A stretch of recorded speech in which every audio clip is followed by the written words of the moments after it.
Finfinnee biyyaatu faamuna keeka jala dooyyoo osoo hayyuu qabnu hayyuun hidhaa jira osoo goota qabnu goonni hidhaa jira wallaalaan raafamee biyyi daaqaa jira meesiniif dubbadha bifa faaruutiin waan garaa koo gubee onnee koo madeesse Finfinnee biyyaatu faamuna handhuura abbaa kooti handhuura haadha kooti maaliif nurraa samaa hundeen alagooti Oromoo qulqulluu kana laaf kan keessa biyya teenarratti abbaan biyyaanu Oromoo lammii koo ol kaa murteessa baay'ina yoo taate miliyoona 60 yookaan 70 akkuma beekamu inuu yaadatama goota meeqa qabna seenaa yaadatama nuti ilmaan taaddee ilmaan laggesaa wagii Oromoo saba koo saban beelle loogii nuti ilmaan hayyuu ilmaan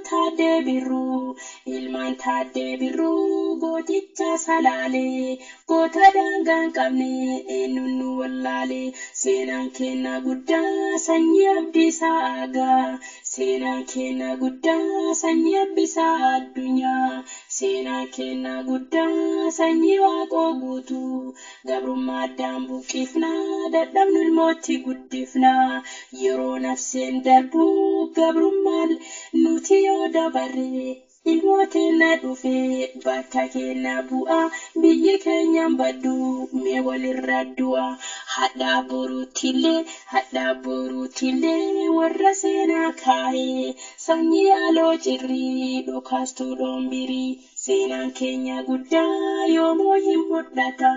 sanyii Abishee Garbaa seenaatu dubbata sanyii Hayilee Fiidaa nu dheeressee fiixa rabbitu baddisee nu kenne waa hundaa nu dheeressee fiixa sanyii Abishee Garbaa goota meeqa qabna sanyii Abishee Garbaa goota meeqa qabna hayyuu afaan damma sanyii gootaa fayyuu yaa sanyii warqitu gootummaa Oromoo ka'een nu tungitu tiffadhu daangaa kee diinaan gabroomini tiffadhu daangaa kee diinaan gabroomini nafxanyaan nuuf diinaa yoomuu wallaalini dagatiin seenaa qoradhu yoomillee galmee seenaa irraa banii dubbifadhu aanooleef caalanqoo seenaa isaa qoradhu harkiinu murame harmiin irraa namne abbaan kolaafame luttinu murame diinni lammii keenyaa lafan dhangala'e nafxanyaan nuuf diinaa hadhallee borullee nafxanyaan nuuf diinaa hadhallee borullee nuti hin fudhannu sirna nafxanyoota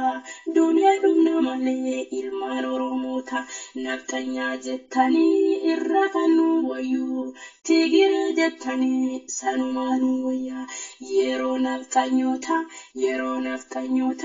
nama 10,000 boolla takka qotan achi gagguuranii nafxanyaan nuuf diinaa yoo seenaan guuranii Oromoo lammii koo ol ka'ii falmadhu ilmaan na diigamuu seenaa kee yaadadhu sanyii Mustafaa Huseenii sanyii Qayyuu Hassan sanyii Seenaa Jinjimoo dubartiillee qabnaa dhaloota ciccimoo sanyii Ashaa Alii jabaadhu falmadhu seenaa abbaa keenya kan duraa deeffadhu sanyii Jaarraa Abbaa Gadaa sanyii Bakar Waaree dhukaaftuu jalqabaa eentuun wallaalee gootummaa Oromoo maal dubbadhee fixaa sanyii Hacee Hundee nafxanyaan onnee kenna madeessitee lafee keenya gubdee Abiyyi waggaa 3 bulchee sanyii koo diguuguuf isaas dhiyaate sirni nafxanyaarraa garaagarummaan tokko wanta jiruun garree lammii koo Oromoo gabbaanii falmanni mirga abbaa biyyummaa kenna yoo deeffanne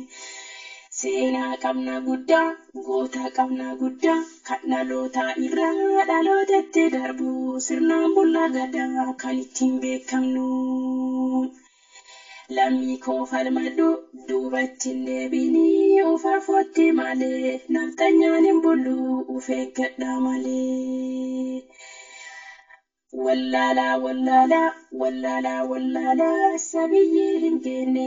ashimalli sabdiisaa kana hin beeytanii. Abiyyiinis fudhannu sirna nafxanyootaa kan hin mi'eekalee nurratti deebisu. Jala deemtoota rabbi sinaa qajeelchu seenaa kenna guddaa isiniif barreessu. Har'allee borullee nafxanyaan nuuf diina. Jala buluun feenu ilmaan Oromootaa.